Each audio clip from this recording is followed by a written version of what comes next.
Hello दोस्तों, महर्षि educate के YouTube channel में आप सभी का स्वागत है। दोस्तों, आज की इस वीडियो लेक्चर में हम अपने मंथली करंट अफेयर्स के वीडियो लेक्चर को डिस्कस करेंगे।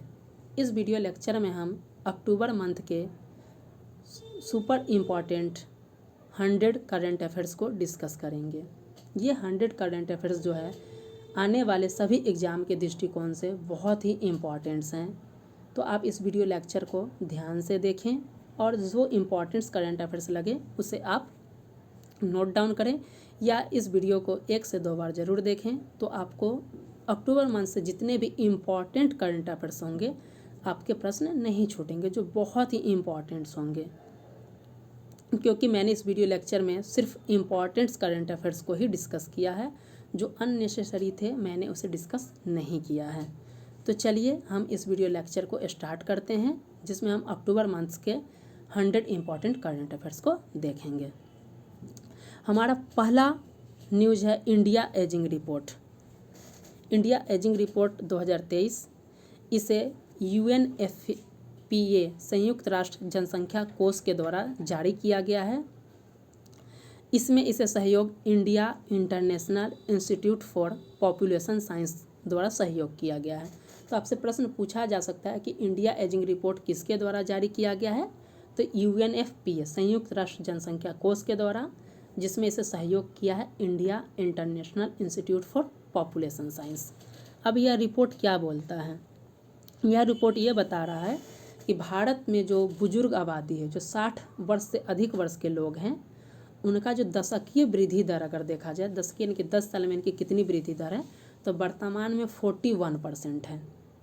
अगर इनकी वृद्धि दर इसी प्रकार रही तो वर्ष 2050 तक इनकी आबादी जो है उसमें 20% वृद्धि देखने को मिलेगी।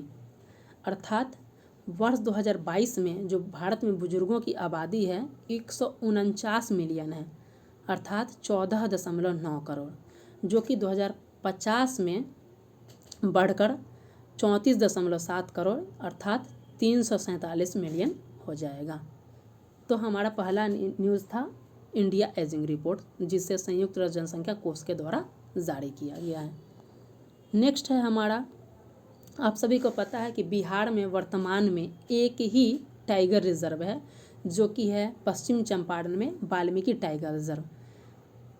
परंतु अब बिहार में दूसरा बाघ अभ्यारण्य, बिहार का दूसरा सेकेंड टाइगर रिजर्व की स्थापना की जा रही है और यह कैमूर वन्यजीव अभ्यारण्य में किया जा रहा है। ये काम प्रोसेस में और जल्द ही यह बनकर तैयार हो जाएगा। तो जब ये बनकर तैयार हो जाएगा तो बिहार का दूसरा बाघ अभ्यारण्य जो होगा वो कहाँ पे होगा? कैमूर वन्यजीव अभ्यारण्य में होगा। तो हम देख लेते हैं कि कैमूर वन्यजीव अभ्यारण्य आखिर बिहार के किस जिले में है। तो कैमूर वन्यजीव अभ्यारण्य जो है बिहार के कैमूर और रोहतास दोनों जिला के सीमा पर अवस्थित है। तो ये सबसे इम्पॉर्टेंट है कि कैमूर वन्यजीव अभ्यारण्य कहाँ पे? तो कैमूर और रोहतास दोनों के सीमा पे अवस्थित है। कैमूर वन्यजीव अभ्यारण्य जो है वो बिहार का सबसे बड़ा अभ्यारण्य है। ये भी बेहद ही इम्पॉर्टेंट पॉइंट्स है, तो आप याद रख सकते हैं। सबसे इम्पॉर्टेंट कि कैमूर वन्यजीव अभ्यारण्य कहाँ पे? कैमूर और रोहतास। कैमूर वन्यजीव अभ्यारण्य जो है बिहार का सबसे बड़ा वन्यजीव अभ्यारण्य है और साथ ही बिहार का दूसरा बाघ अभ्यारण्य बन जाएगा। और वर्तमान में बिहार का एकमात्र बाघ अभ्यारण्य जो है वह वाल्मीकि टाइगर रिजर्व, जो कि पश्चिम चंपारण में है। हमारा नेक्स्ट न्यूज़ है वो है MS स्वामीनाथन से संबंधित। आप सभी को पता होगा कि MS स्वामीनाथन जो है भारत में हरित क्रांति के जनक हैं। हरित क्रांति, कोशिश कीजिएगा कि 1960 के दशक के आसपास भारत में हरित क्रांति कार्यक्रम चलाया गया था, जिसके तहत अधिक उपज वाले हाई यील्ड वैरायटी वाले गेहूं और चावल के किस्मों को बढ़ावा दिया जाता है खेती में, कि गेहूं और चावल को बढ़ावा दिया। जिसमें मुख्य रूप से अगर देखा जाए तो गेहूं के किस्मों को बढ़ावा दिया गया था। इससे क्या हुआ कि भारत जो है खाद्यान्न के क्षेत्र में आत्मनिर्भर बन गया। तो इस भारत में हरित क्रांति लाने का श्रेय या जनक किसे बोला जाता है? तो MS स्वामीनाथन को बोला जाता है। अभी हाल ही में सितंबर मंथ में उनकी मृत्यु हो गई है, तो हमने इस न्यूज़ अफेयर को इसमें इंक्लूड किया है। नेक्स्ट है कि MS स्वामीनाथन को कौन कौन से अवार्ड मिले हैं? तो 1987 में इन्हें प्रथम विश्व खाद्य पुरस्कार इन्हीं को दिया गया था। 1971 में रैमन मैग्सेसे पुरस्कार भी एम एस स्वामीनाथन को मिला है, और साथ ही 1986 में अल्बर्ट आइंस्टीन विश्व विज्ञान पुरस्कार भी इन्हें दिया गया था। तो एम एस स्वामीनाथन से संबंधित इस न्यूज को हमने डिस्कस किया। नेक्स्ट है बिहार सरकार के कृषि रोड मैप से संबंधित न्यूज। आप सभी को पता होगा कि बिहार सरकार जो है कृषि को बढ़ावा देने के लिए कृषि रोड मैप लाई है, और इस दिशा में बिहार सरकार द्वारा जो वर्तमान में जो नई कृषि रोड मैप लाया गया है, यह इस क्रम का चौथा कृषि रोड मैप है। इससे पूर्व प्रथम कृषि रोड मैप वर्ष 2008 से 12 में लाया गया था। सेकेंड कृषि रोड मैप जो है 2012 से 17 के लिए लाया गया था, और थर्ड कृषि मैप जो है 2017 से 2022 के लिए लाया गया था, परंतु इसे 1 वर्ष के लिए बढ़ा दिया गया था। तो थर्ड कृषि रोड मैप का जो ड्यूरेशन हो गया 2017 से 2023। अब बिहार सरकार के द्वारा इसका एक नया वर्जन लाया गया है, चौथा कृषि रोड मैप, फोर्थ कृषि रोड मैप, जिसे लॉन्च किया गया है 18 अक्टूबर 2023 को, और इसे लॉन्च किया गया है भारत के राष्ट्रपति श्रीमती द्रौपदी मुर्मू जी द्वारा। ये बिहार का जो चौथा कृषि रोड मैप है, ये 1 अप्रैल 2023 से 31 मार्च 2028 तक, अर्थात 5 वर्ष तक के लिए लागू रहेगा। इस दौरान इस पर कुल 1,63 यानी 1,63 करोड़ रुपए इस पे खर्च किया जाएगा। साथ ही बिहार के 12 विभाग को इसमें शामिल किया गया है ताकि इसमें तत्परता से डिसीजन लिया जा सके। अब हम देखते हैं कि चौथा कृषि रोड मैप की विशेषताएं क्या हैं। तो इस विशेषता में आपको पता है कि वर्ष 2023 को अंतर्राष्ट्रीय बाजरा वर्ष घोषित किया गया था भारत सरकार की पहल से। तो चौथे कृषि रोड में बिहार सरकार ने मोटे अनाज की खेती पे बल दिया है, और साथ ही इन्होंने बिहार सरकार में इसमें जो फोकस किया गया, मिट्टी और जल संरक्षण के लिए गया में सेंटर ऑफ एक्सीलेंस की स्थापना की जाएगी। और साथ ही जो चौथे कृषि रोड मैप में जो मुख्य फोकस रहेगा कि हमें कृषि का आधुनिकीकरण करना है। तो हमने इसमें देखा कि वर्तमान में जो है चौथे कृषि रोड मैप को लाया गया है। इससे पहले 1, 2, 3 और कृषि रोड मैप लाए गए हैं। जो पहला कृषि रोड मैप था 2008 से 12, दूसरा था 12 से 17, तीसरा है 17 से 23, और चौथा जो लाया गया है 1,63 करोड़ के बजट से, वो 2023 से 2028 के लिए है। नेक्स्ट हमारा न्यूज़ है नोबेल प्राइज़ 2023 से संबंधित। ये भी बहुत ही इम्पॉर्टेंट और ये भी आई है। तो इस नोबेल प्राइज़ 2023 को आप याद कर लीजिएगा, क्योंकि इसमें जितने भी आगामी एग्जाम है इसमें 100% संभावना है कि प्रश्न पूछे जा सकते हैं। सबसे पहले हम देख लेते हैं कि नोबेल पुरस्कार क्यों दिया जाता है। तो बोला जाता है कि अल्फ्रेड नोबेल थे, जो बहुत सारे उनके पेटेंट उनके नाम पे था। तो उन्होंने अपने वसीयतनामा में बताया था कि उनके पास बहुत सारे पैसे हो गए, तो उन्होंने बताया कि हम इसे प्राइज़ के रूप में डिस्ट्रीब्यूट करेंगे। तो इस नोबेल प्राइज़ की स्थापना जो हुई थी 1895 में हुई थी, और यह नोबेल पुरस्कार पहली बार जो दिया गया था 1901 में दिया गया था। यह नोबेल पुरस्कार जो है कुल 6 श्रेणी में दिया जाता है। स्टार्टिंग में 5 श्रेणी एक साथ दिए जाते थे। वर्ष 1968 में अर्थशास्त्र को पहली बार इसमें शामिल किया गया। इसमें 6 कैटेगरी में जो पुरस्कार दिए जाते हैं, उनमें से 5 कैटेगरी के अवार्ड जो है वो स्वीडन देश के द्वारा दिया जाता है, जबकि शांति का नोबेल पुरस्कार जो है वो केवल शांति का नोबेल पुरस्कार जो नॉर्वे के द्वारा दिया जाता है। तो ये इंपॉर्टेंस आप याद रख सकते हैं कि शांति का नोबेल पुरस्कार नॉर्वे के सरकार द्वारा दिया जाता है, जबकि physics, chemistry, literature, medicine, economic science, इन सब का अवार्ड जो नोबेल पुरस्कार का है वो स्वीडन देश के द्वारा दिया जाता है। तो हमने ये नोबेल पुरस्कार के बेसिक्स को डिस्कस किया। अब हम जानेंगे कि वर्ष 2023 में नोबेल पुरस्कार के विजेता कौन कौन से हैं। तो पहला है साहित्य के क्षेत्र में, ये बहुत ही इम्पॉर्टेंट्स हैं, आप इसे याद रखेंगे। साहित्य के क्षेत्र में जो अवार्ड दिया गया, ये नॉर्वे के लेखक हैं जॉन ओलाव फॉस। आप शॉर्ट नेम जॉन फॉस नाम से भी याद रख सकते हैं कि साहित्य के क्षेत्र में नोबेल पुरस्कार जॉन फॉस को दिया गया है, और ये नॉर्वे के हैं। आखिर इन्हें क्यों दिया गया है? तो ये इनोवेशन यानी नवोन्मेषी नाटक और गद्य के लिए इनको दिया गया है। तो आपसे पूछ सकता है कि जॉन फॉस को किस क्षेत्र में दिया गया है? तो नवोन्मेषी नाटक और गद्य के लिए इन्हें साहित्य का नोबेल दिया गया है, और ये नॉर्वे के लेखक हैं। नेक्स्ट है हमारा नोबेल शांति पुरस्कार। आप बीपीएससी के एग्जाम्स देख सकते हैं, शांति पुरस्कार, साहित्य पुरस्कार, नोबेल से बीपीएससी के द्वारा कई बार प्रश्न पूछे गए हैं, तो आप इसे याद कर लेंगे। नोबेल शांति पुरस्कार के विजेता हैं, ये ईरान के हैं, नरगिस मोहम्मदी। तो नरगिस मोहम्मदी को वर्ष 2023 के नोबेल शांति पुरस्कार से सम्मानित किया गया है। आखिर क्यों दिया गया है?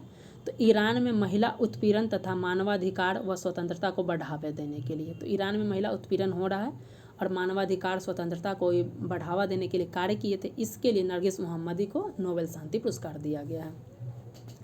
नेक्स्ट है हमारा चिकित्सा, जिसे फिजियोलॉजी भी बोला जाता है, इसमें किसे दिया गया? तो पहले चिकित्सा या फिजियोलॉजी का किस क्षेत्र में दिया गया है ये जान लेते, क्योंकि ये बहुत इंपॉर्टेंट है कोविड-19 के लिए। कोविड-19 के खिलाफ mRNA मैसेंजर आरएनए टीके का विकास के लिए कैटलीन कारिको जो कि हंगरी के हैं और डू विसमैन जो कि अमेरिका के, इन दोनों को चिकित्सा का नोबेल प्राइज़ दिया गया है। तो चिकित्सा के क्षेत्र में 2 व्यक्ति को नोबेल पुरस्कार दिया गया है। एक है कैटलीन कारिको जो हंगरी के हैं और दूसरा है डू विसमैन जो कि अमेरिका के हैं। इन्हें कोविड-19 के खिलाफ mRNA टीका विकसित करने के लिए इन्हें ये अवार्ड दिया गया है। नेक्स्ट है रसायन शास्त्र के अंतर्गत।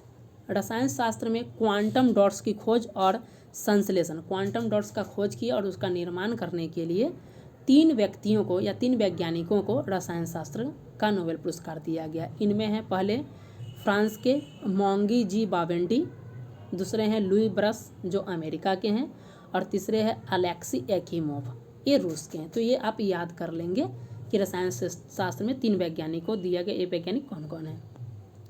भौतिकी के क्षेत्र में भी 3 वैज्ञानिकों को दिया गया है। ये हैं पियरे ऑगस्टिनी जो ट्यूनीशिया के हैं, फेरेक कास्त्र हंगरी के हैं और एनी हुइलियर ये फ्रांस के हैं। आखिर भौतिकी के क्षेत्र में क्यों दिया गया है? तो इलेक्ट्रॉन की गतिशीलता के अध्ययन के लिए तथा प्रकाश के एटोसेकेंड पल्स संबंधी खोज के लिए भौतिकी का नोबेल पुरस्कार दिया गया है। नेक्स्ट है हमारा अर्थशास्त्र का नोबेल पुरस्कार। अर्थशास्त्र में जो नोबेल पुरस्कार दिया जाता है उसे सेवरिज रिक्स बैंक पुरस्कार के नाम से जाना जाता है। तो आपसे पूछा जा सकता है कि अर्थशास्त्र में जो नोबेल पुरस्कार दिए जाते हैं उसका क्या नाम है? तो सेवरिज रिक्स बैंक पुरस्कार। तो अर्थशास्त्र में जो नोबेल पुरस्कार 2023 में दिया गया है यह है अमेरिका की क्लाउडिया गोल्डिन। इन्हें महिलाओं के श्रम बाजार में क्या भूमिका होती है, श्रम मार्केट जो होते हैं इनमें महिलाओं की क्या भूमिका है, इनके विषय में इन्होंने शोध किया। इसके लिए अर्थशास्त्र का नोबेल पुरस्कार क्लाउडिया गोल्डिन को दिया गया है, यूएसए की हैं ये। तो आप याद रख सकते हैं साहित्य, शांति और अर्थशास्त्र, ये बहुत, क्योंकि सिंगल व्यक्ति को दिया गया है तो आप इसे ज़रूर याद रखेंगे। साथ में फिजिक्स और केमिस्ट्री और अन्य सेक्टर जो भी है उन सब का नोबेल पुरस्कार किन्हें दिया गया है ये आप याद रखेंगे। नेक्स्ट है हमारा आर्टिकल्स। एक वैक्सीन है R21 या मैट्रिक्स M। यह वैक्सीन जो है मलेरिया वैक्सीन है। इसे किसके द्वारा डेवलप किया गया है? तो ऑक्सफोर्ड यूनिवर्सिटी और सेरम इंस्टीट्यूट ऑफ इंडिया के द्वारा इसे विकसित किया गया है। और इसकी प्राप्ति यानी कि इसका डेवलपमेंट कैसे किया गया है? तो एडजुवेंट सैपोनिक से प्राप्त किया गया है। अब एडजुवेंट सैपोनिक क्या है? तो एक चिली एक जगह वहाँ पे क्विल पाना सैप्रोनिना वृक्ष है, उससे इसे प्राप्त किया गया और मलेरिया के लिए वैक्सीन बनाया गया है। और WHO ने इसे घाना, नाइजीरिया, बुर्किना फासो इन जगहों पे इसे उपयोग की अनुमति दे दी है। तो आप इसे याद रखेंगे। R21 क्या है? तो मलेरिया वैक्सीन है। नेक्स्ट हमारा न्यूज़ है स्पेक्स 2030 पहल। यह भी बहुत इंपॉर्टेंट है, आपसे पूछा जा सकता है कि स्पेक्स 2030 पहल क्या है या किस मंत्रालय द्वारा या किस संगठन द्वारा इसे चलाया गया है? तो विश्व स्वास्थ्य संगठन द्वारा इसे चलाया गया है। इसका उद्देश्य है हमको नेत्र के देखभाल से संबंधित काम करना। इसका उद्देश्य क्या है कि गुणवत्तापूर्ण नेत्र की देखभाल करते हुए चश्मे से संबंधित समस्या का समाधान करने में सदस्य देशों की सहायता करना। बोला जा रहा है कि WHO का 74वां स्वास्थ्य सभा का आयोजन किया गया था। उसमें इस स्पेक्स पे सहमति बनाई गई थी कि हमको इस तरीके का पहल एक लाना है जिसमें हमको जो नेत्र की देखभाल करना है और जो चश्मा जो लगाया जाता है इसको हटाने की दिशा में हमको कार्य करना है। इसके लिए ही WHO के द्वारा एस्पेक्स 2030 एक पहल शुरुआत किया गया है। इस एस्पेक्स का में 5 लक्ष्य यहाँ रखे गए हैं। इन 5 लक्ष्य को SPECS के नाम से दिया गया, आप इन्हें पढ़ सकते हैं। हम इसे शॉर्ट फॉर्म बता रहे हैं कि एस का क्या मीनिंग होता है। तो एस का मीनिंग है सर्विस, पी से होता है पर्सनल, ई से होता है एडुकेशन, सी से होता है कॉस्ट और एस से होता है सर्विलांस। तो एस्पेक्स पहल 2030 जो है विश्व स्वास्थ्य संगठन अर्थात WHO के द्वारा चलाया गया है। नेक्स्ट हमारा न्यूज है सखारोव पुरस्कार 2023 सखारोव पुरस्कार 2023। सखारोव पुरस्कार 2023 यूरोपीय संघ के द्वारा दिया गया है। आखिर ये किसे दिया गया है? तो जीना महसा अमीनी, ये ईरान की हैं। तो वर्ष 2023 का पूछ सकता है कि सखारोव पुरस्कार की विजेता कौन है? जीना महसा अमीनी, ये ईरान की हैं। बताया जाता है इन्हें क्यों दिया गया, तो ईरान में ड्रेस कोड का उल्लंघन इन्होंने किया था, इसलिए वहाँ की पुलिस के द्वारा इन्हें हिरासत में ले लिया गया और हिरासत के दौरान ही इनकी मृत्यु हो गई। तो इसीलिए यूरोपीय संघ द्वारा जो है वर्ष 2023 का सखारोव पुरस्कार जीना महसा अमीनी को दिया गया है। नेक्स्ट है हमारा बहुत ही इम्पॉर्टेंट आर्टिकल्स है रैपिडेक्स या फिर रीजनल रैपिड ट्रांजिट सिस्टम। ये क्या है? तो भारत का पहला क्षेत्रीय रैपिड ट्रांजिट सिस्टम, जिसे नमो भारत के नाम से भी जाना जाएगा, इसका उद्घाटन किया गया है। कब उद्घाटन किया गया है? तो 20 अक्टूबर को किया गया है। कहाँ से? तो उत्तर प्रदेश के गाजियाबाद के साहिबाबाद से। और ये जो पहला रूट है जो चलाया गया, इसका नाम है दिल्ली गाजियाबाद मेरठ कॉरिडोर। तो हम इसको डिटेल्स में देखेंगे कि आखिर RRTS क्या है, यानी रैपिडेक्स क्या है, रीजनल ट्रांजिट सिस्टम। तो यह बोला जा रहा है एक नई रेल सेवा शुरू किया गया है। ये अर्धगति का होगा। ये लगभग इसमें एवरेज स्पीड 100 किलोमीटर के आसपास होंगे। साथ ही इसमें उच्च आवृत्ति वाले कंप्यूटर ट्रांजिट प्रणाली का प्रयोग किया जाएगा। इसमें हमारा रीजनल कनेक्टिविटी की क्षेत्रीय कनेक्टिविटी को जोड़ा जाएगा और इसीलिए इसका नाम रैपिडेक्स भी नाम दिया गया है। तो इसलिए बोला जाता है कि भारत की पहली semi high speed regional rail का क्या नाम होगा? तो रैपिडेक्स होगा। इसे बताया जा रहा है कि इस रीजनल रैपिड ट्रांजिट सिस्टम के तहत कुल 3 चरण में 8 कॉरिडोर का निर्माण किया जाएगा, जिसके पहले चरण के तहत हमारा जो बनाया गया है दिल्ली गाजियाबाद मेरठ कॉरिडोर बनाया गया, जिसका उद्घाटन 20 अक्टूबर को प्रधानमंत्री द्वारा उत्तर प्रदेश के गाजियाबाद के साहिबाबाद रेलवे स्टेशन से किया गया है। हमारा जो दूसरा चरण जो इसका स्टार्ट किया जाएगा, उसमें दिल्ली गुरुग्राम से अलवर के लिए कॉरिडोर बनेगा। और जो हमारा थर्ड जो होगा कॉरिडोर, वो दिल्ली पानीपत कॉरिडोर होगा। जो पहला कॉरिडोर जो है दिल्ली गाजियाबाद मेरठ, इसे नमो भारत के नाम से भी जाना जाएगा। तो इस न्यूज में हमने देखा भारत का पहला क्षेत्रीय रैपिड ट्रांजिट सिस्टम से रिलेटेड न्यूज को। नेक्स्ट है हमारा विश्व स्वास्थ्य शिखर सम्मेलन। विश्व स्वास्थ्य शिखर सम्मेलन का आयोजन बर्लिन जर्मनी में किया गया है और इसका आयोजन 15 से 17 अक्टूबर के मध्य किया गया है। थीम इम्पॉर्टेंट है कि विश्व स्वास्थ्य शिखर सम्मेलन 2023 का थीम क्या है? तो इसका थीम है वैश्विक स्वास्थ्य कार्रवाई के लिए एक परिभाषित या निर्णायक वर्ष। इसमें भारत की भागीदारी, जो भारत से शामिल हुए थे वर्चुअली, प्रवीण पवार शामिल हुए थे और भारत ने इस विश्व स्वास्थ्य शिखर सम्मेलन में एक 75/25 पहल को लॉन्च किया गया है। तो पूछ सकता है कि 75/25 पहल क्या है? तो यह पहल है, इसका उद्देश्य है कि वर्ष 2025 तक उच्च रक्तचाप, जो हाइपरटेंशन होता है, और डायबिटीज से पीड़ित 75 मिलियन व्यक्ति की जांच करना और उनका देखभाल करना है। तो यहाँ पे 75 मिलियन लोग को बताता है, जबकि 25 जो है वो वर्ष को परिभाषित करता है कि वर्ष 2025 तक हमें 75 मिलियन लोगों के हाइपरटेंशन और डायबिटीज़ की देखभाल करना है। नेक्स्ट हमारा न्यूज है मेरा युवा भारत। इसे केंद्रीय मंत्रिमंडल के द्वारा लॉन्च किया गया है और इसका उद्देश्य है युवाओं के विकास के लिए सरकार का एक मंच है। इसमें राष्ट्रीय युवा वर्ग को 15 से 29 वर्ग तक किया गया है कि नए युवा वर्ग की नीति में 15 से 29 वर्ग के लोगों को युवा वर्ग में शामिल किया गया है। नेक्स्ट है हमारा चाणक्य रक्षा संवाद। चाणक्य रक्षा संवाद का आयोजन नई दिल्ली में 3 से 4 नवंबर को भारतीय सेना द्वारा किया गया है। इसका विषय था भारत और हिंद प्रशांत क्षेत्र की सेवा व्यापक सुरक्षा के लिए सहयोग। तो चाणक्य रक्षा संवाद का आयोजन नई दिल्ली में किया गया और इसका थीम आप याद रखेंगे, भारत और हिंद प्रशांत क्षेत्र की सेवा व्यापक सुरक्षा के लिए सहयोग करना। नेक्स्ट है न्यूज़ है हमारा, भारत में कुछ कंपनी को महारत्न का, नवरत्न का दर्जा दिया गया है। तो हम ये देखेंगे ये कि वर्तमान में महारत्न कंपनी कितनी है, नवरत्न कंपनी कितनी है, इनको देखेंगे।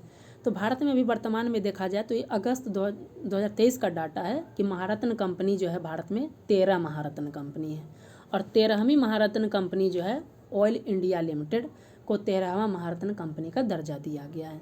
जबकि नवरत्न कंपनी को देखें तो वर्तमान में जो इस अक्टूबर 2023 का डाटा है कि भारत में 16 नवरत्न कंपनियां हैं और अक्टूबर 2023 में 2 नवरत्न कंपनियों को शामिल किया गया है जो 15वां और 16वां है।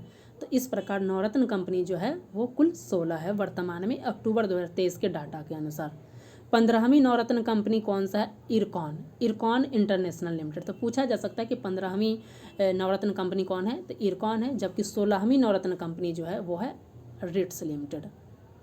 और ये दोनों इरकॉन और रिट्स जो है ये हमारा रेल मंत्रालय की कंपनी है। नेक्स्ट हमारा आर्टिकल्स है वैश्विक नवाचार सूचकांक 2023। ये बहुत ही इम्पॉर्टेंट न्यूज़ है। वैश्विक नवाचार सूचकांक पूछ सकता है कि इसे जारीकर्ता कौन है? विपो WIPO द्वारा जारी किया गया है और ये विपो का फुल फॉर्म है वर्ल्ड इंटेलेक्चुअल प्रॉपर्टी ऑर्गेनाइजेशंस। वैश्विक नवाचार सूचकांक में पहले स्थान पे है स्विट्जरलैंड, दूसरे स्थान पे है स्वीडन और तीसरे स्थान पे है संयुक्त राज्य अमेरिका। भारत की स्थिति को देखा जाए तो भारत इसमें वैश्विक नवाचार सूचकांक में 40वें स्थान पे है 2023 में और भारत का स्कोर अंक जो है 38.1 है। ये वैश्विक नवाचार 2023 इस बार इसलिए इम्पॉर्टेंट है कि इसमें बताया गया कि वर्ष 2015 में भारत का रैंक जो था 81 था और आज 8 वर्षों में देखा जाए तो भारत इसमें बहुत ज़्यादा इम्प्रूवमेंट किया है और 2023 में भारत का जो रैंक है वो 40 है। नेक्स्ट है हमारा वैश्विक भूखमरी सूचकांक। इस आर्टिकल्स को हम अपने सेक्शनल करंट अफेयर्स में बहुत डिटेल से डिस्कस करेंगे, बट यहाँ पे हम बेसिक्स डिस्कस कर लेते हैं कि वैश्विक भूखमरी सूचकांक 2023 में क्या स्थिति है। इसे जारी करता है concern world wide and wealth hunger life द्वारा। इस जारी करता ज़रूर आप या जो भी इंडेक्स आते हैं उनके जारीकर्ता कौन है उसे आपको याद रखना है और भारत की स्थिति क्या है इसे भी देखना है। तो वैश्विक भूखमरी सूचकांक concern world wide and wealth hunger life द्वारा जारी किया गया है। इनमें पहले स्थान पे है बेलारूस, दूसरे स्थान पे है बोस्निया और तीसरे स्थान पे हर्जेगोविना। जबकि भारत का स्थिति 2023 में देखा जाए तो बहुत ही खराब है और यह गंभीर श्रेणी में है और भारत का रैंक ग्लोबल हंगर इंडेक्स 2023 में है 111 और अंक पूछा जाए तो 28.7 है जो कि गंभीर श्रेणी को बताता है। नेक्स्ट है हमारा एक भारत का पहला सोलर रूफ साइकिलिंग ट्रैक का उद्घाटन तेलंगाना के हैदराबाद में किया गया और इसका नाम हेल्थवे दिया गया।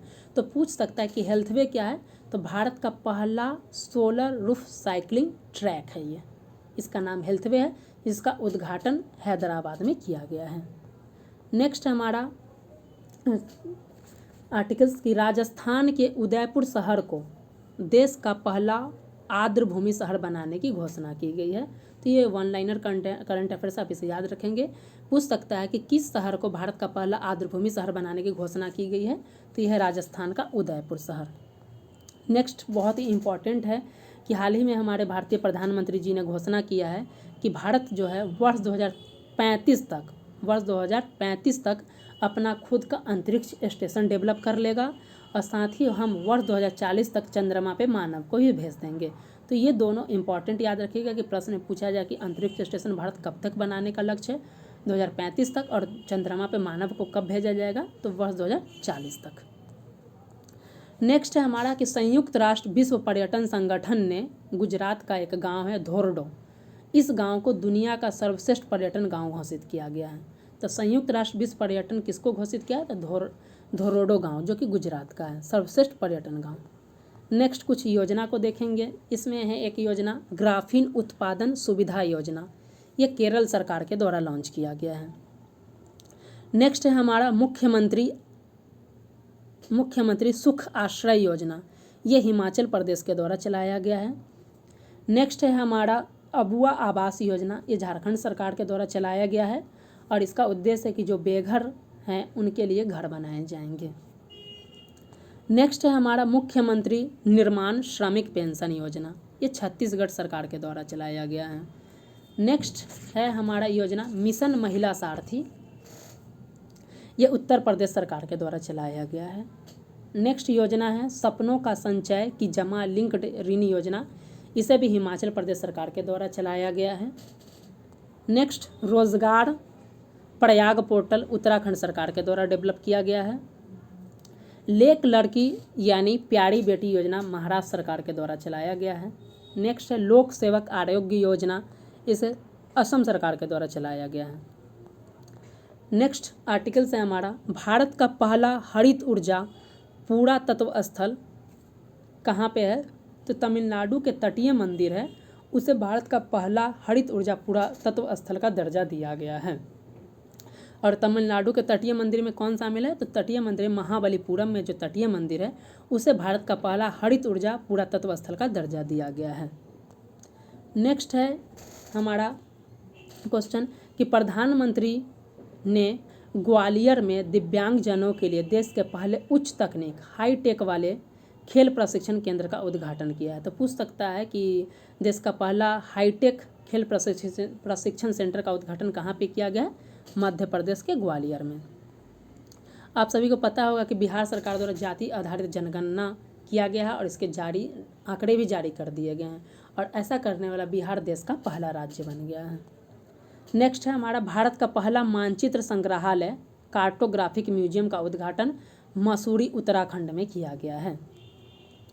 नेक्स्ट एस्पिनोजा पुरस्कार जो नीदरलैंड या डच सरकार के द्वारा दिया जाता है, वहाँ का यह सर्वोच्च सम्मान है और जलवायु परिवर्तन के क्षेत्र में वर्ष 2023 का एस्पिनोजा पुरस्कार डॉक्टर ज्योतिया गुप्ता को दिया गया है। ये भी बहुत इम्पोर्टेंट न्यूज़ है।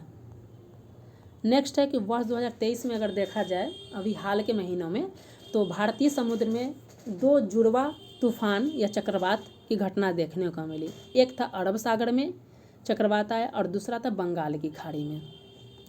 तो इन 2 चक्रवात को हम डिस्कस कर लेते। पहला चक्रवात था चक्रवात तेज, इसकी उत्पत्ति अरब सागर में हुई है। इस तेज का नामकरण किसके द्वारा किया गया, तो भारत द्वारा इसका नाम तेज दिया गया है और भारतीय मौसम विज्ञान के द्वारा इसे अत्यंत गंभीर श्रेणी का चक्रवात बताया गया है। दूसरा है हमारा चक्रवात हामून, इसकी उत्पत्ति बंगाल की खाड़ी में हुई है और इसका नामकरण ईरान के द्वारा किया गया है। हामून जो है एक फारसी शब्द है जिसका अर्थ होता है अस्थायी रेगिस्तानी झील या आर्द्र भूमि। नेक्स्ट न्यूज है हमारा इंडिया मोबाइल कांग्रेस 2023। वर्ष 2023 में इंडिया मोबाइल कांग्रेस का 7वां संस्करण का आयोजन नई दिल्ली में किया गया, जिसके उद्घाटन प्रधानमंत्री जी ने किया और इसका उद्देश्य था कि हमें अब 6G की तरफ मूव करना है और इसी के तहत में 6G लैब की स्थापना जो है कर्नाटक के बेंगलुरु शहर में की जाए। नेक्स्ट न्यूज है इजराइल हमास युद्ध से संबंधित है। आप सभी को पता होगा कि वर्तमान में इजराइल हमास युद्ध भी चल रहा है, तो हम देखेंगे कि इजराइल हमास युद्ध से संबंधित क्या कुछ क्वेश्चंस बन सकते हैं। तो पहला कि आखिर हमास क्या है, तो हमास जो एक फिलिस्तीन उग्रवादी ग्रुप है। पूछ सकता है कि हमास क्या है, तो एक उग्रवादी समूह है जिसका मूल उद्देश्य है कि जो गाजा पट्टी के क्षेत्र है उस पर हमको नियंत्रण करना है और एक इस्लामिक स्टेट बनाना है और इन्होंने लगभग वर्ष 2007 से ही गाजा पर शासन किया है। और ये हमास समूह का जो समर्थन करता है ईरान द्वारा इसे समर्थन किया जाता है, जबकि इजराइल, संयुक्त राज्य अमेरिका, ब्रिटेन और यूरोपीय संघ द्वारा इसे आतंकवादी समूह का दर्जा दिया गया है। हमास द्वारा इजराइल पे जो है 7 अक्टूबर 2023 को वायु द्वारा, स्थल द्वारा, जल तीनों तरीके से इस पर हमला कर दिया गया और इस हमला को नाम दिया गया था अल अक्सा फ्लड। इन सब को हम देखेंगे कुछ शब्दावली को कि आखिर क्या है। सबसे पहले हम एक लोकेशन में देख लेते हैं गाजा पट्टी। पूछ सकता है कि गाजा पट्टी अभी हाल में चर्चा में था, तो ये कहाँ पे स्थित है, प्रशांत महासागर, हिंद महासागर, तो ये है पूर्वी भूमध्य सागर में स्थित एक बेसिन है। तो गाजा पट्टी क्या है, भूमध्य सागर के पूर्वी सीमा पर अवस्थित है। इसीलिए थी एक बेसिन है। अब इस गाजा पट्टी का क्या है, लगभग ये 41 किलोमीटर लंबाई का एक क्षेत्र है जिसके पूरब में इजराइल है, जबकि इसके पश्चिम में भूमध्य सागर है और दक्षिण पश्चिम में मिस्र है। तो इसका देख लेते हैं सीमा का निर्धारण। गाजा पट्टी के दक्षिण पश्चिम में मिस्र है, पश्चिम में भूमध्य सागर है, जबकि उत्तर और पूर्व में इजराइल है। गाजा की स्थिति को दिखाने के लिए, इसके लोकेशन को बताने के लिए जो शिक्षाविद है ओपन एयर प्रिजन शब्द का उपयोग करते हैं। इजराइल हमास युद्ध से ही संबंधित एक शब्द है अल अक्सा फ्लड। हमास ने जो 7 अक्टूबर 2023 को इजराइल पे हमला किया तो उसे अल अक्सा फ्लड या अल अक्सा स्ट्रॉम का नाम दिया है। तो इजराइल सरकार भी इसके बदले में कार्रवाई की, इजराइल की सेना द्वारा जो कार्रवाई की उसका नाम दिया गया शॉर्ट्स ऑफ आयरन। तो पूछा जा सकता है कि शॉर्ट्स ऑफ आयरन क्या है, या इजराइल की सेना ने हमास के खिलाफ जो ऑपरेशन चलाया उसका क्या नाम है, तो शॉर्ट्स ऑफ आयरन। साथ ही इजराइल ने युद्ध में फैसले लेने के लिए एक आपातकालीन सरकार का गठन किया है जिसका नाम है यूनिटी गवर्नमेंट, अर्थात एकता सरकार। इजराइल हमास युद्ध के दौरान ही अमेरिकी राष्ट्रपति जो बाइडन जो है वो इजराइल की यात्रा किए हैं, और ये डेट भी इम्पॉर्टेंट हो सकता है 17 अक्टूबर 2023 को। नेक्स्ट हमारा है ऑपरेशन अजय। इजराइल हमास युद्ध के दौरान इजराइल में जो भी भारतीय फंस गए हैं उन्हें भारत वापस लाने के लिए भारत सरकार के द्वारा जो ऑपरेशन चलाया गया उसे नाम दिया गया ऑपरेशन अजय नाम दिया गया है। नेक्स्ट है हमारा आर्टिकल्स समानता की प्रतिमा। समानता की प्रतिमा किससे संबंधित है, तो डॉक्टर भीमराव अंबेडकर से संबंधित है। बताया जा रहा है कि भीमराव अंबेडकर की जो सबसे ऊंची प्रतिमा जो भारत से बाहर अमेरिका के मैरीलैंड में बनाया गया है, इसका नाम स्टैचू ऑफ इक्वलिटी नाम दिया गया है, अर्थात समानता की मूर्ति। इसे इनके मूर्तिकार जो है राम सुतार हैं, ध्यान दे सकते हैं आप, इम्पॉर्टेंट न्यूज है। नेक्स्ट है कि उत्तर प्रदेश के जेवर में एक नोएडा अंतर्राष्ट्रीय हवाई अड्डा बनाया गया जिसे IATA international air transport association द्वारा कोड दिया गया, हमेशा कोड दिया जाता है। इसका जो कोड दिया गया DXN, डी का तात्पर्य होता है दिल्ली अर्थात राष्ट्रीय राजधानी क्षेत्र, जबकि N का अर्थ है नोएडा। तो ये आप याद रखेंगे। नेक्स्ट है, बोला जा रहा है कि कतर की एक अदालत ने 8 पूर्वी भारतीय नौसेना कर्मियों को मौत की सज़ा सुनाई है। तो इनका कारण क्या है कि आखिर क्यों दिया गया, तो बोला जाए कि इन पर इजराइल के खिलाफ जासूसी करने का आरोप है, इस वजह से इन्हें कतर के द्वारा जो है कतर की एक अदालत द्वारा मौत की सज़ा सुनाई गई है। नेक्स्ट है हमारा आर्टिकल्स, भारत सरकार ने जापान के साथ सेमीकंडक्टर सप्लाई चेन पार्टनरशिप के सहयोग समझौते को मंजूरी दी है। तो पूछा जा सकता है कि भारत ने सेमीकंडक्टर सप्लाई चेन के लिए किस देश के साथ समझौता किया है, तो वो है जापान। नेक्स्ट है हमारा कि रक्षा मंत्री राजनाथ सिंह ने भारतीय सैन्य विरासत के पहले संस्करण का उद्घाटन कहाँ पे किया है, नई दिल्ली में। नेक्स्ट है हमारा औद्योगिक क्रांति के लिए विश्व का पहला लिंग संतुलन ढांचा कहाँ पे स्थापित किया जाएगा, दुबई में किया जाएगा। नेक्स्ट है ब्यूरवेस्टनिक मिसाइल, इसे रसिया के द्वारा लॉन्च किया गया है और यह परमाणु ऊर्जा से चलने वाली एक क्रूज मिसाइल है। तो पूछा जा सकता है एग्जाम में कि ब्यूरवेस्टिक मिसाइल किसके द्वारा लॉन्च किया गया, तो रूस के द्वारा चला है और यह परमाणु ऊर्जा से संचालित होगा। नेक्स्ट है हमारा ISO प्रमाणन पत्र प्राप्त करने वाला भारत का पहला महिला पुलिस स्टेशन कौन सा है, तो यह भोपाल पुलिस स्टेशन जो कि मध्य प्रदेश का है। नेक्स्ट है हमारा articles global maritime India summit 2023, यह इसका तीसरा संस्करण है जिसका आयोजन 17 से 19 अक्टूबर के मध्य मुंबई में हुआ है और इसमें प्रधानमंत्री ने बोला कि हमें ब्लू इकोनॉमी को बढ़ावा देना है और इसके लिए हम ब्लूप्रिंट तैयार करेंगे जिसका विजन होगा अमृतकाल विजन 2047। इसका उद्घाटन किया गया इस समिट में। नेक्स्ट है हमारा 16वां कृषि विज्ञान कांग्रेस का आयोजन जो किया गया है राष्ट्रीय कृषि विज्ञान अकादमी द्वारा कोच्चि केरल में किया गया है। नेक्स्ट न्यूज है हमारा 54वां भारतीय अंतर्राष्ट्रीय फिल्म महोत्सव में सत्यजीत रे लाइफ टाइम अचीवमेंट अवार्ड किसे दिया गया है, तो माइकल डगलस को दिया गया है। नेक्स्ट है हमारा प्रोजेक्ट नीलगिरी तहर किसके द्वारा लॉन्च किया गया है, तो तमिलनाडु सरकार के द्वारा लॉन्च किया गया है। नेक्स्ट है हमारा जलवायु परिवर्तन और परमाणु ऊर्जा पर 2023 का अंतर्राष्ट्रीय सम्मेलन का आयोजन कहाँ पे किया गया है? तो ये संयुक्त अरब अमीरात में किया गया है 9 से 13 अक्टूबर के मध्य। और किसके द्वारा किया गया है ये? तो अंतर्राष्ट्रीय परमाणु ऊर्जा एजेंसी के द्वारा किया गया है। नेक्स्ट इम्पॉर्टेंट हमारा आर्टिकल्स है 23rd Indian ocean rim association सम्मेलन, 23वां हिंद महासागर रिम एसोसिएशन। इसका आयोजन जो है श्रीलंका के कोलंबो में किया गया है। और इसमें बताया गया कि श्रीलंका जो है वर्ष 2023 से 25 के लिए इंडियन ओशन रिम एसोसिएशन की अध्यक्षता संभालेगा, जबकि इसका उपाध्यक्ष कौन बना है? तो भारत बना है। भारत से इस सम्मेलन में जो शामिल हुए थे विदेश मंत्री एस जयशंकर द्वारा शामिल हुए थे। और इंडियन ओशन रिम एसोसिएशन के इससे पूर्व अध्यक्ष जो था वर्ष 2021 से 23 के लिए वह बांग्लादेश था। और वर्ष 2023 से 25 के लिए कौन बना है? श्रीलंका बना है। नेक्स्ट हमारा आर्टिकल है कि तंजानिया की एक महिला राष्ट्रपति है सामिया सुलह हसन। इन्हें जवाहरलाल नेहरू विश्वविद्यालय द्वारा डॉक्टरेट की मानद उपाधि प्रदान किया गया और ऐसा पाने वाली तंजानिया की पहली महिला बन गई हैं। नेक्स्ट हमारा एक बुक है the book of life my dance with Buddha for success. इसके लेखक है विवेक अग्निहोत्री, जो कि द कश्मीर फाइल्स के मूवी बनाई थी उन्होंने, और साथ ही बलराम भार्गव द्वारा मिलकर इन्होंने ये बुक लिखा है। नेक्स्ट हमारा दिव्यांग जन सशक्तिकरण विभाग द्वारा हैदराबाद में विकलांग कारीगरों के लिए दिव्य कला मेला का आयोजन किया गया। तो पूछा जा सकता है दिव्य कला मेला का आयोजन कहाँ पे किया गया? हैदराबाद में। ग्लोबल इंडियन अवार्ड पाने वाली पहली महिला कौन बनी है? सुधा मूर्ति। नेक्स्ट है हमारा भारत ने अर्जेंटीना के साथ सामाजिक सुरक्षा पर समझौता किया। ये भी इम्पोर्टेंट्स है।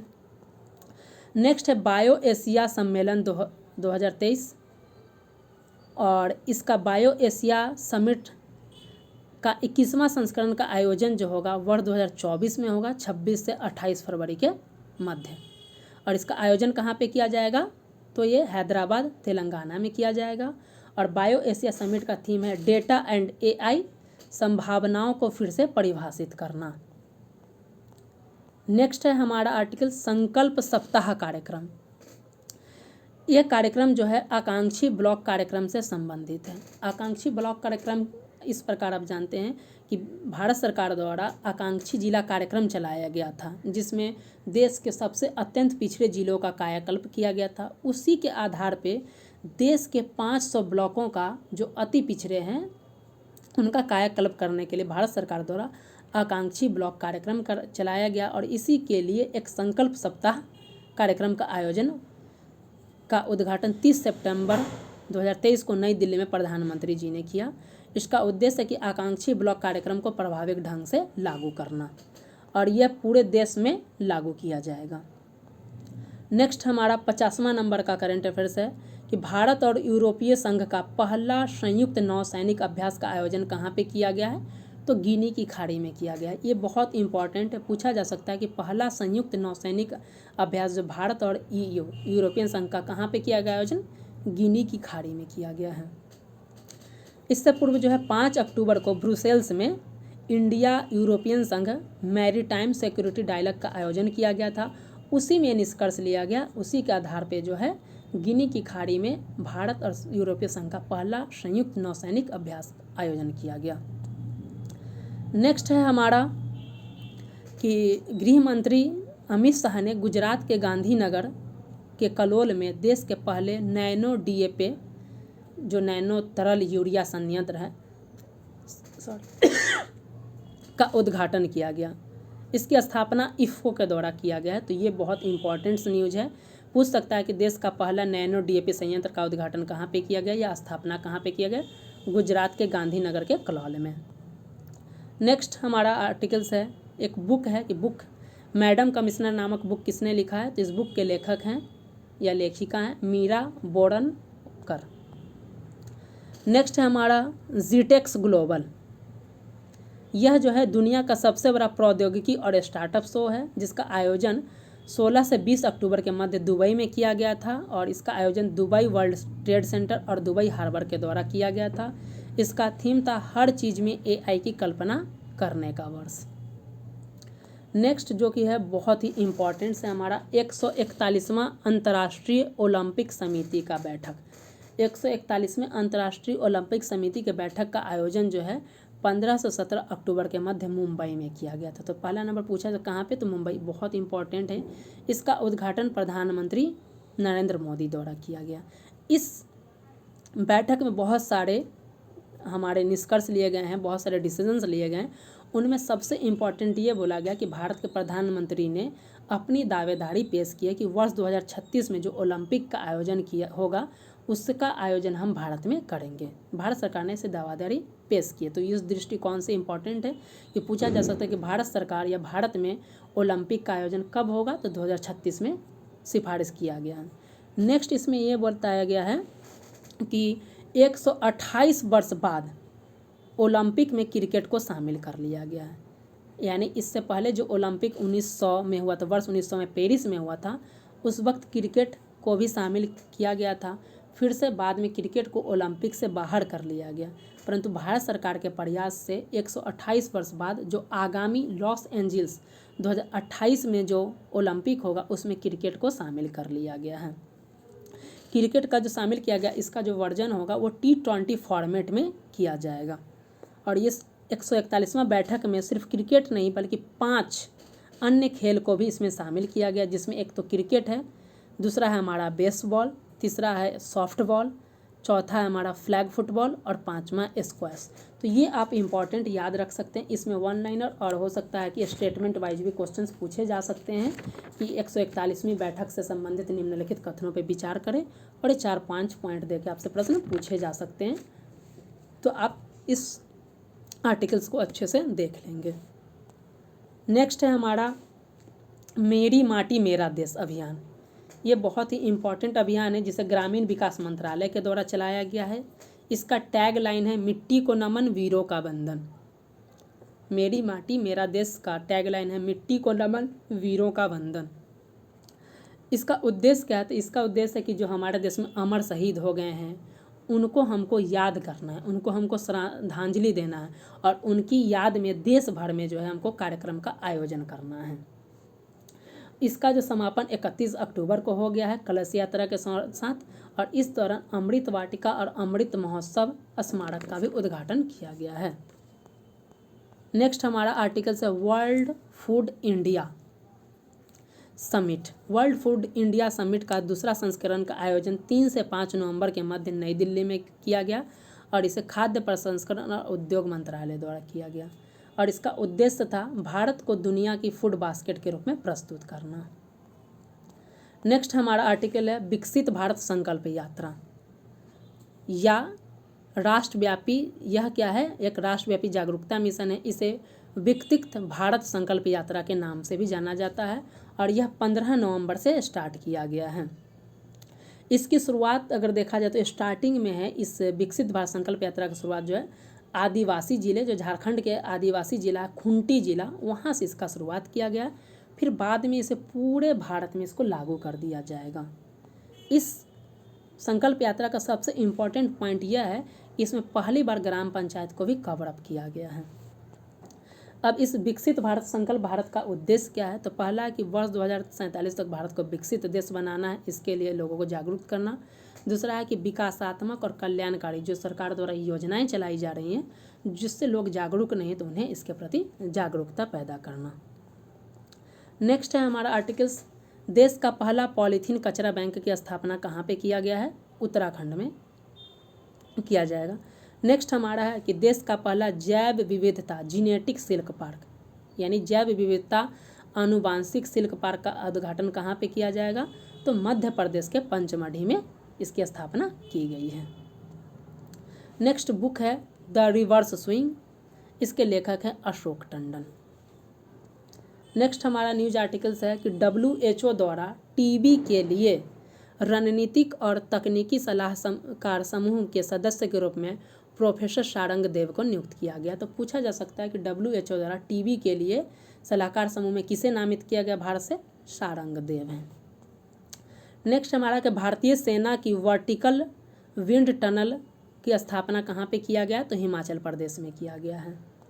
नेक्स्ट है हमारा कि भारत सरकार जो है हरित स्वच्छ हाइड्रोजन आपूर्ति श्रृंखला के लिए सऊदी अरब के साथ समझौता किया है। तो ये आप याद रखेंगे। नेक्स्ट जो कि बहुत इंपॉर्टेंट है, गौड़ी बैलिस्टिक मिसाइल, जिसे गौड़ी 1 या हत्फ 5 बोला जा रहा है। तो इसे पूछा जाता है किस देश के द्वारा लॉन्च किया गया है, तो पाकिस्तान के द्वारा किया गया है। और यह मध्यम दूरी का मिसाइल है जिसकी मारक क्षमता जो है लगभग 1500 किलोमीटर। तो गौड़ी मिसाइल जो है क्या है, ये पाकिस्तान के द्वारा किया गया, जबकि ब्यूडवेस्टनिक जो हम लोग देखे थे वो रसिया के द्वारा किया गया था। नेक्स्ट है हमारा प्रोजेक्ट उद्भव, ये भी बहुत इम्पॉर्टेंट है हमारा। बोला जा रहा है कि प्रोजेक्ट उद्भव किसके द्वारा चलाया जा रहा है, तो ये भारतीय सेना के द्वारा चलाया जा रहा है। इसमें कौन सहयोग कर रहा है इसको, तो United service institute of India के द्वारा। इसका उद्घाटन जो किए थे रक्षा मंत्री द्वारा किया गया था। इसका उद्देश्य क्या है, उद्देश्य बहुत ही इंपॉर्टेंट है, इससे पीटी में प्रश्न पूछे जा सकते हैं।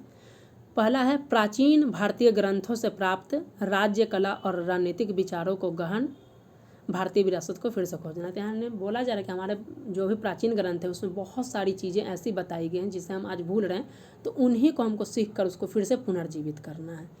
नेक्स्ट है हमारा प्राचीन ज्ञान को आधुनिक सैन्य शिक्षा शास्त्र में एकत्रित करना। और नेक्स्ट है हमारा भारतीय सैन्य प्रणाली का विकास करना। तो प्रोजेक्ट उद्भव जो है बहुत इंपॉर्टेंट है, आप इसके उद्देश्य और भारतीय सेना द्वारा इसका संचालन किया गया है, ये सब देख सकते हैं। नेक्स्ट है हमारा सीमा सड़क संगठन के नए महानिदेशक के रूप में किसकी नियुक्ति हुई है, तो लेफ्टिनेंट जनरल रघु श्रीनिवासन है इस पद पे। नेक्स्ट बहुत ही इंपॉर्टेंट है हमारा, जो कि पीटी के लिए बहुत इंपॉर्टेंट हो सकता है, 53rd दादा साहब फाल्के पुरस्कार, जो कि वर्ष 2021 के लिए दिया गया है। किसे दिया गया है, तो वहीदा रहमान को 53rd दादा साहब फाल्के पुरस्कार का अवार्ड दिया गया है। नेक्स्ट है हमारा वर्ष 2023 में वार्षिक IEA international atomic energy agency की जनरल कॉन्फ्रेंस की मेजबानी किसके द्वारा किया गया है, तो ऑस्ट्रिया के द्वारा किया गया है। नेक्स्ट हमारा न्यूज आर्टिकल्स है आत्मकथा नीलाबू कुदिया सिम्हांगल, किससे रिलेटेड है, तो ये एस सोमनाथ जो कि इसरो के चीफ हैं, एस सोमनाथ, उनके आत्मकथा ऑटोबायोग्राफी है नीलाबू कुदिया सिम्हांगल। नेक्स्ट है कि आपदा प्रबंधन के क्षेत्र में गोल्डन पीकॉक पुरस्कार किसे दिया गया है वर्ष 2023 के लिए, REC rural electrification corporation limited को गोल्डन पुरस्कार दिया गया आपदा के क्षेत्र में। नेक्स्ट एक बुक है हमारा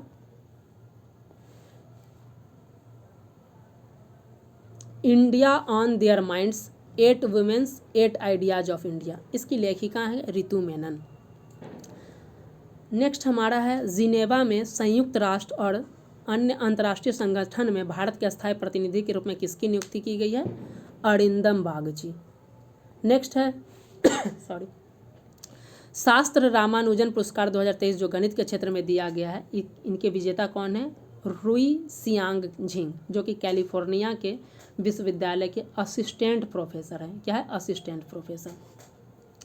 नेक्स्ट हमारा न्यूज आर्टिकल्स है Tata literature life time achievement award 2023 के विजेता कौन है, CS लक्ष्मी उर्फ अम्बाई, ये तमिल लेखिका हैं, इन्हें टाटा लिटरेचर का अवार्ड दिया गया है। नेक्स्ट पूछा जा रहा है कि भारत के बाहर दुनिया के सबसे बड़े हिंदू मंदिर स्वामी नारायण अक्षरधाम मंदिर का निर्माण कहाँ पे किया गया है, तो USA न्यू जर्सी में, संयुक्त राज्य अमेरिका के न्यू जर्सी में दुनिया का सबसे बड़ा हिंदू मंदिर जो कि भारत से बाहर है का निर्माण किया गया है। नेक्स्ट है हमारा न्यूज है कि हाथियों को ड्रोन की टक्कर से बचाने के लिए AI आधारित प्रारंभिक चेतावनी प्रणाली लागू करने वाला पहला भारतीय राज्य कौन है, तो यह तमिलनाडु। नेक्स्ट है हमारा अपतटीय जहाज से विद्युत चुंबकीय रेलगन लॉन्च करने वाला विश्व का पहला देश कौन है, जापान। नेक्स्ट है कि भारतीय प्रधानमंत्री ने तेलंगाना राज्य में जनजातीय विश्वविद्यालय और राष्ट्रीय हल्दी बोर्ड खोलने की घोषणा की है। नेक्स्ट आर्टिकल्स है सैफ अंडर-19 फुटबॉल चैंपियनशिप 2023 का विजेता कौन है, तो भारत इसका विजेता है। भारत किसे हरा कर जीता है, तो पाकिस्तान को हरा कर जीता है। नेक्स्ट है हमारा भारत की पहली बांस आधारित बायो रिफाइनरी की स्थापना किसके द्वारा की, कहाँ पे की गई, किस राज्य में, तो असम राज्य में की गई। ये बेहद इम्पॉर्टेंट है भारत की पहली बांस आधारित बायो रिफाइनरी की स्थापना असम राज्य में की गई है। नेक्स्ट है हमारा एक रिपोर्ट जारी किया गया है, इस रिपोर्ट का नाम है ग्लोबल टैक्स इवेशन रिपोर्ट 2024, वैश्विक कर चोरी रिपोर्ट। पूछा जा सकता है इसके जारीकर्ता कौन है, पब्लिश कौन किया है, यूरोपियन यूनियन टैक्स वेधशाला के द्वारा किया गया है। इसमें यह सिफारिश किया गया है कि जितने भी अरबपति हैं उनकी संपत्ति पर 2% का वैश्विक न्यूनतम कर लगाया जाए। तो आप सिर्फ याद रखिएगा कि इस रिपोर्ट को जारीकर्ता कौन है, EU टैक्स वेधशाला। नेक्स्ट रिपोर्ट है state of the energy union report, इसे यूरोपीय आयोग के द्वारा जारी किया गया है। इसमें बताया गया है कि जो शुद्ध ग्रीन हाउस गैस का उत्सर्जन है वर्ष 2022 में लगभग 3% कमी देखी गई। नेक्स्ट है हमारा सांख्यिकी प्रदर्शन संकेतक वर्ष 2019-23 है में जारी किया गया वर्ष 2019 के लिए। यह भी पूछा जा सकता है कि इसे कौन जारी किया है, तो विश्व बैंक के द्वारा जारी किया गया और ये बहुत इम्पॉर्टेंट इंडेक्स है। सांख्यिकी प्रदर्शन संकेतक विश्व बैंक के द्वारा जारी किया गया है। इसमें कुल 174 देश शामिल थे, जिसमें से भारत का रैंक है 67, जो कि भारत का अंक पूछा जाएगा तो है 70.4। नेक्स्ट हमारा आर्टिकल है कि चीन ने अपनी पहली क्रॉस सी बुलेट ट्रेन शुरू की है। तो पूछ सकता है कि अभी हाल ही में किस देश ने अपनी पहली क्रॉस सी बुलेट ट्रेन शुरुआत की है, तो चीन के द्वारा किया गया है। नेक्स्ट है हमारा कि यूनाइटेड किंगडम सरकार ने स्मॉल डिस्ट्रिक्ट प्रोजेक्ट के लिए तमिलनाडु राज्य के साथ समझौता किया। तो पूछा जा सकता है कि यूनाइटेड किंगडम सरकार ने भारत के किस राज्य के साथ समझौता किया है स्मॉल डिस्ट्रिक्ट प्रोजेक्ट के लिए, तो तमिलनाडु राज्य हो जाएगा। नेक्स्ट है गांधी बुनकर मेला, ये राष्ट्रीय हस्तशिल्प प्रदर्शनी है, इसका आयोजन वेस्ट बंगाल कलकत्ता में किया गया है। नेक्स्ट है हमारा, आप सभी को पता होगा कि रूस के राष्ट्रपति जो व्लादिमीर पुतिन हैं उन पे अंतर्राष्ट्रीय आपराधिक न्यायालय द्वारा गिरफ्तारी का वारंट जारी किया गया। इस दौरान से वो जो है हमारा जितने भी समिट हुए थे G20 उसमें भी वो नहीं आए थे, और ब्रिक्स समिट जो दक्षिण अफ्रीका में जोहान्सबर्ग में हुआ था उसमें भी वो नहीं गए थे। परंतु अब बताया जा रहा है कि ICC अंतर्राष्ट्रीय आपराधिक न्यायालय द्वारा गिरफ्तारी वारंट जारी करने के बाद उन्होंने अपनी पहली विदेश यात्रा की है। तो बहुत इंपॉर्टेंट करंट्स पूछा जा सकता है एग्जाम में कि उन्होंने अपनी पहली विदेश यात्रा किस देश की, तो ये किर्गिस्तान की यात्रा की है इन्होंने। नेक्स्ट है हमारा एक है वल्कन 2020। पूछा जा सकता है वल्कन 2020 क्या है, तो यह दुनिया का सबसे शक्तिशाली लेजर है और इसे ब्रिटेन के द्वारा बनाया गया है। नेक्स्ट है 100% ODF प्लस का दर्जा हासिल करने वाला पहला केंद्र शासित प्रदेश कौन है, तो यह है जम्मू कश्मीर। नेक्स्ट है हमारा कि पाकिस्तान में अमेरिकी राजदूत थे डोनाल्ड ब्लूम, वो जो है पाकिस्तान में अमेरिकी राजदूत हैं, तो वो जो है POK पाक ऑक्यूपाइड कश्मीर की तरफ वो यात्रा पे गए, जिसकी भारत सरकार ने कड़ी आलोचना की। तो इस दिशा में प्रश्न पूछे जा सकते हैं कि किस देश के, तो पाकिस्तान के अमेरिकी राजदूत थे डोनाल्ड ब्लूम। नाम पूछा जा सकता है कि भारत ने किसकी आपत्ति की है, तो ये हैं पाकिस्तान के अमेरिकी राजदूत। नेक्स्ट है हमारा कि फॉरेस्ट फायर एंड सर्टिफिकेशन पर संयुक्त राष्ट्र फोरम की मेजबानी किस देश के द्वारा की गई है, तो भारत सरकार के द्वारा किया गया है। नेक्स्ट है हमारा, बताया जा रहा है कि भारत में एक रेलवे स्टेशन था जो कि पूर्णतः महिला से रिलेटेड था, उसके 50 वर्ष पूरे हो गए हैं, तो उसका जश्न मनाया गया। तो ये केरल में राज्य में था, तो इसलिए बताया गया कि केरल राज्य ने भारत के पहले पूर्ण महिला स्टेशन के 50 वर्ष पूरे होने का जश्न मनाया। नेक्स्ट है हमारा कि भारतीय राज्य उड़ीसा राज्य ने दक्षिण कोरिया के साथ आर्थिक सहयोग समझौते पर हस्ताक्षर किया है। नेक्स्ट है हमारा आर्टिकल्स, दक्षिण पूर्व एशिया की पहली हाई स्पीड रेल वुस नाम है इसका, का संचालन कहाँ पे किया गया है, तो इंडोनेशिया में किया गया। और ये जो है चीन के बेल्ट रोड इनिशिएटिव के पहल के द्वारा इसका निर्माण किया गया है। तो ये आप याद रख सकते हैं कि दक्षिण पूर्व एशिया की पहली हाई स्पीड रेल वुस का संचालन इंडोनेशिया में किया गया। नेक्स्ट है हमारा one nation one student ID, जिसे अपार ID के नाम से जाना जाता है। इसे फुल फॉर्म देख लेते अपार का, automated permanent academic account registry. एक ऐसा ID है जिसमें स्टूडेंट के सारे डिटेल्स, छात्र के जितने भी डिटेल्स होंगे उसमें उन डिटेल्स को शामिल किया जाएगा। और देश भर के सभी छात्रों को एक यूनिक पहचान पत्र दिया जाएगा। जैसे आजकल हमारा आधार कार्ड 12 डिजिट का है, तो ये अपार आईडी भी 12 डिजिट का होगा। और ये शिक्षा मंत्रालय की पहल है। तो पूछा जा सकता है कि अपार आईडी क्या है, या one nation one student ID किस मंत्रालय की पहल है? तो शिक्षा मंत्रालय की। इसमें जो स्टूडेंट्स को कितने डिजिट का दिया जाएगा? तो 12 डिजिट का दिया जाएगा। नेक्स्ट है हमारा 98 नंबर आर्टिकल्स, भारत और ब्रिटेन की पहली 2+2 वार्ता की गई है। तो आपको पता होगा कि भारत जो है 2+2 वार्ता कई देशों के साथ करता है। इस 2+2 वार्ता का मतलब जानना जरूरी है कि जब एक ही देश के 2 मंत्री शामिल होते हैं, इसमें एक विदेश मंत्री और दूसरा रक्षा मंत्री, सामान्यतः ये लोग शामिल होते हैं। जब 2 मंत्री, एक विदेश और दूसरा रक्षा मंत्री, अगर किसी वार्ता में शामिल हो तो इसे 2+2 डायलॉग का नाम दिया जाता है। तो भारत सरकार द्वारा अभी हाल ही में ब्रिटेन के साथ अपनी पहली 2+2 वार्ता का आयोजन 16 अक्टूबर को नई दिल्ली में किया गया। तो डेट भी इम्पॉर्टेंट है, ये कहाँ पे आयोजन किया गया ये भी इम्पॉर्टेंट है। इसमें शामिल कौन हुए? तो भारत के विदेश मंत्री और रक्षा मंत्री, साथ में ब्रिटेन के भी विदेश और रक्षा मंत्री शामिल किए गए हैं।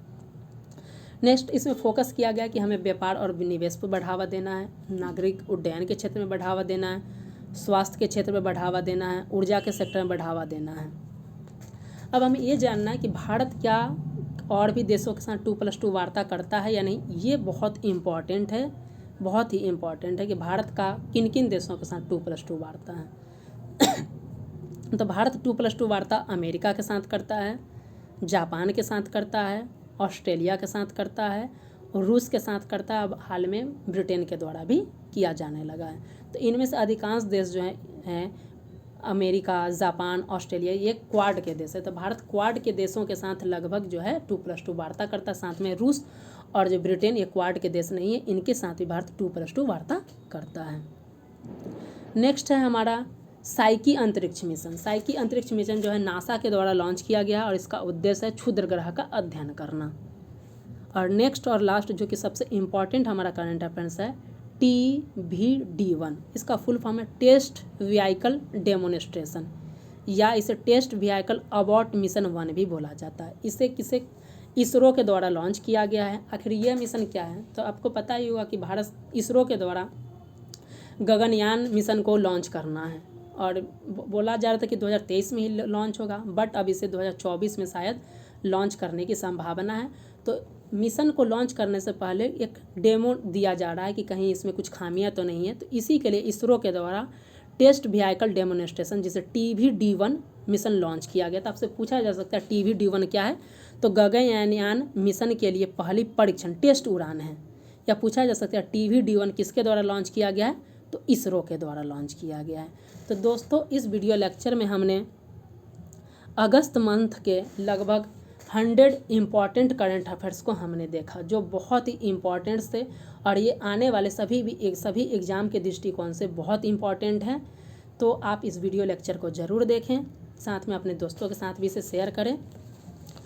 इस वीडियो लेक्चर में बस इतना ही। Thank you very much.